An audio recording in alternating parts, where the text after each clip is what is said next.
क्या हमारी government responsible होती है इंक्रीजिंग और डिक्रीजिंग होने के अपने पेट्रोल और डीजल के प्राइसेस में? क्रूड ऑयल जो है डिस्ट्रीब्यूट होता है सेम प्राइस पे पूरे वर्ल्ड में, लेकिन जो है सारे कंट्रीज में डिफरेंट लेवल पे बेचा जाता है। इंडिया जो है नेपाल को ऑयल देता है, उसके बाद भी नेपाल में प्राइस जो है ऑयल का कम है और अपने इंडिया में ज़्यादा है। क्यों पेट्रोल को अपने जीएसटी के बाहर रखा गया है?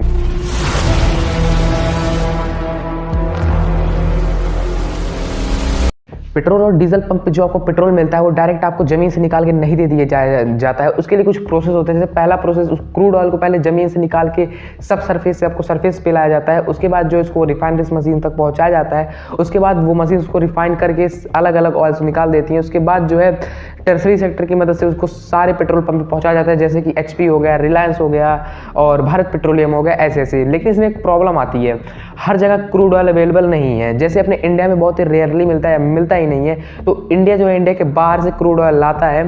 तो इंडिया के पास टोटल 23 रिफाइनरीज है, जहां से लाने के बाद यहाँ पे प्रोसेस करता है और सारी की चीज़ें जो हैं डायरेक्टली और इनडायरेक्टली पेट्रोल और डीजल पे निर्भर होती हैं। आप जो है एक जगह पे बैठ के आप दूसरी जगह की चीज़ों को खा पा रहे हैं, दूसरी जगह की चीज़ों को देख पा रहे हैं, तो इसमें सबसे कोई ना कोई रिक्वायरमेंट अपने डीजल पेट्रोल की जरूर हुई होती है। तो क्रूड ऑयल जो है अपने यहाँ नेचुरली फाउंड हो। मेनली इसके 3 कंट्री हैं जो कि इसको एक्सपोर्ट करते हैं अपने क्रूड ऑयल को। पहला यूएसए, दूसरा रसिया, तीसरा ओपेक। और ये ओपेक क्या होता है? ओपेक एक मिडिल ईस्ट है कि एक एसोसिएशन बनी हुई है जो कि इनका नाम ओपेक है। और ये ओपेक जो है अपने पेट्रोल और डीजल के प्राइस बहुत बड़ा इंपॉर्टेंट रोल प्ले करता है। यही अपने रेट को डिसाइड करता है कहाँ पे कैसे क्या ऑयल जाएगा। अगर आपको ऑयल ट्रैक करना है तो सबसे मेनली आपको ओपेक को ट्रैक करना होगा। इंटरनेशनल मार्केट में ऑयल के 2 मेनली बेंच मार्क्स होते हैं, पहला WTI, दूसरा ब्रेंट। जैसे आपको मोबाइल में iOS और एंड्रॉयड मिलता है, काम दोनों सेम करते हैं, बट इसके फंक्शंस मतलब इसके सारी चीज़ें नाम अलग रख दी गई हैं। WTI के क्रूड ऑयल में आपको API थोड़ा ज़्यादा मिलेगा। API मतलब आपको कितना हल्का तेल मिल रहा है, सल्फर भी कम आपको मिलता है। ब्रेंट ऑयल जो है आपको कम प्राइस में मिलेगा। इंडिया भी बेंच मार्क ब्रेंट ऑयल का यूज़ करता है। WTI ब्रेंट के मामले में कंपेयरली में ज़्यादा अच्छा होता है। इंटरनेशनल मार्केट में बैरल के हिसाब से तेल दिया जाता है, ऑयल दिया जाता है। एक बैरल में टोटल 159 लीटर ऑयल होते हैं, जिसके प्राइस टोटल 7000 के अराउंड पड़ते हैं। आप कैलकुलेट कर लेना। 1 लीटर ऑयल का बेस प्राइस 30 या 32 रुपये से शुरू होता है, लेकिन इसमें आपको freight etcetera excise duty, dealer commission, VAT taxes लगा के आपको इसको 90+ के रेट में दिया जाता है। इंडिया पूरे वर्ल्ड में सबसे ज़्यादा ऑयल पे टैक्स लगाता है। यही मेन रीज़न है कि जिस कंट्री मतलब अपने इंडिया से जिस भी कंट्री को ऑयल दिया जाता है वहाँ पे पेट्रोल का प्राइस और डीजल का प्राइस कम है और अपने यहाँ ज़्यादा है। यहाँ पे एक मेन क्वेश्चन उठता है कि ये गवर्नमेंट इतनी गालियाँ खाने के बाद भी, इतनी जूते खाने के बाद भी, खैर जूते तो नहीं खाती है, बट इतनी गालियाँ खाने के बाद भी इस टैक्स को क्यों नहीं कम कर देती? देखिए, उन लोगों को हमसे और आपसे ज़्यादा पता है कि इस देश को कैसे चलाना है। उनको हमसे और आपसे ज़्यादा पता है कि वोट इधर से उधर ड्राइव कैसे होते हैं।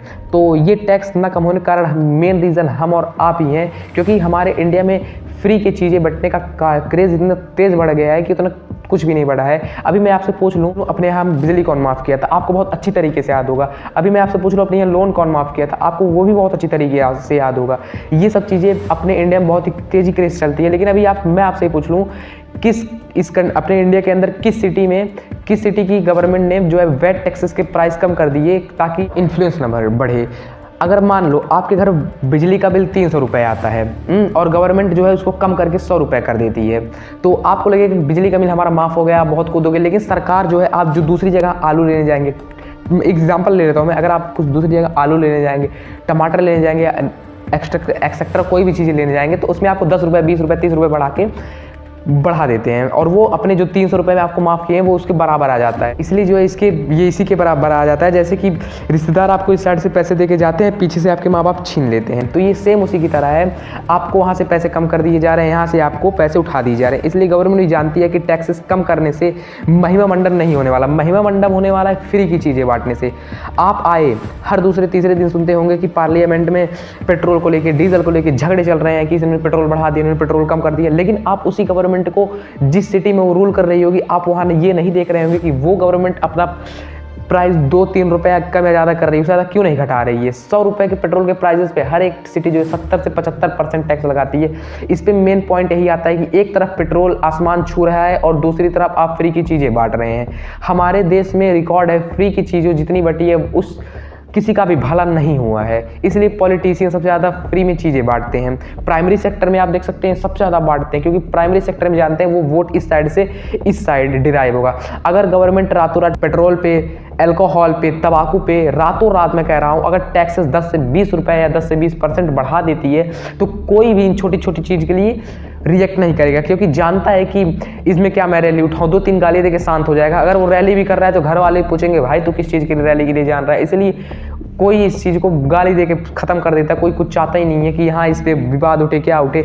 जब क्रूड ऑयल का प्राइस बढ़ता है तो पेट्रोल और डीजल का भी प्राइस बढ़ाया जाता है, लेकिन जब क्रूड ऑयल का प्राइस ओपेक लेवल पे कम किया जाता है तो अपने कंट्री में जो है उस डीजल और पेट्रोल के प्राइस को कम नहीं किया जाता है, उसको वहीं पे मेंटेन रखा जाता है। गवर्नमेंट चाहे अब की हो या पहले की हो, सारी गवर्नमेंट एक तरफा एक लाइन से टैक्सेस बढ़ाती, कोई भी गवर्नमेंट कभी भी टैक्सेस कम नहीं करती। और अभी की गवर्नमेंट की बात करें, जो अभी अपने की गवर्नमेंट है, वो 2020 से 24 से तक लेके वो करीबन, मैं अप्रॉक्स बता रहा हूँ, अप्रॉक्स से भी ज़्यादा की रेवेन्यू वो कर चुकी है। मैं तब भी मैं आपको बता देता हूँ 2020 से लेके 23 के लास्ट तक टोटल वो 6 लाख करोड़ की रेवेन्यू कर ली है। इसीलिए यही मेन पॉइंट इसका आता है कि इसको जीएसटी के बाहर रखा गया है। अगर ये जीएसटी के अंदर आ जाएगा तो इससे गवर्नमेंट को बहुत नुकसान होगा। गवर्नमेंट अब की हो या पहले की, सारी गवर्नमेंट एक तरफा टैक्सेस बढ़ाती चली ही जाती हैं। तो इसलिए अगर कोई भी गवर्नमेंट, कोई भी पॉलिटिशियन की पार्टी की कोई भी पब्लिक आपसे कहता है कि ये सरकार ये कर रही है, गवर्नमेंट ये कर रही है, तो आप उससे सीधा कह सकते हैं कि जाइए आप ओपेक लेवल पर उठा के देख लीजिए, अगर कहीं की भी प्राइस कम होती है तो यहाँ क्यों नहीं की जाती है।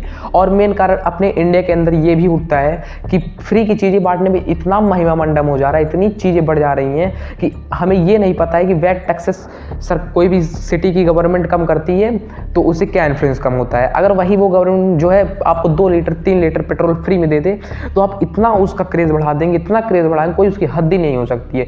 इसीलिए जो है गवर्नमेंट भी जानती है कि हाँ इस चीज़ को ये करने पर क्या प्रॉफिट होता है। उनको हमसे और आपसे ज़्यादा पता होता है किसी भी चीज़ क्या करना चाहिए। तो इसीलिए कोई भी गवर्नमेंट हो वो हर एक लेवल पे अपना पूरा एफर्ट देती है कि हाँ हम इस साइड से प्रॉफिट कर सकें। जैसे अभी के टाइम में गवर्नमेंट का नाम नहीं लेना चाहूँगा, लेकिन वो गवर्नमेंट 6 लाख करोड़ की रेवेन्यू कोई छोटी रेवेन्यू नहीं होती है। वो इस लेवल की रेवेन्यू कर चुकी है, जो कि उसके लिए बहुत होता है। और पिछले भी मैं 20-21 का भी रिकॉर्ड की बात करूँ तो वो अराउंड 4.18 लाख करोड़ के लगभग की रेवेन्यू हुई थी, जो कि 2 लाख करोड़ की रेवेन्यू उसके सिर्फ 2 या 3 साल में बढ़ चुकी हैं। तो इसके पहले 2014 के पहले भी गवर्नमेंट भी ऐसे कोई अराउंड 2 लाख करोड़ तक की रेवेन्यू करती थी। इससे ज़्यादा मतलब सारी गवर्नमेंट सारे इक्वलिटी सारे चीज़ों में बराबर है, कोई भी गवर्नमेंट कहीं से भी सब इक्वल करते हैं। धन्यवाद।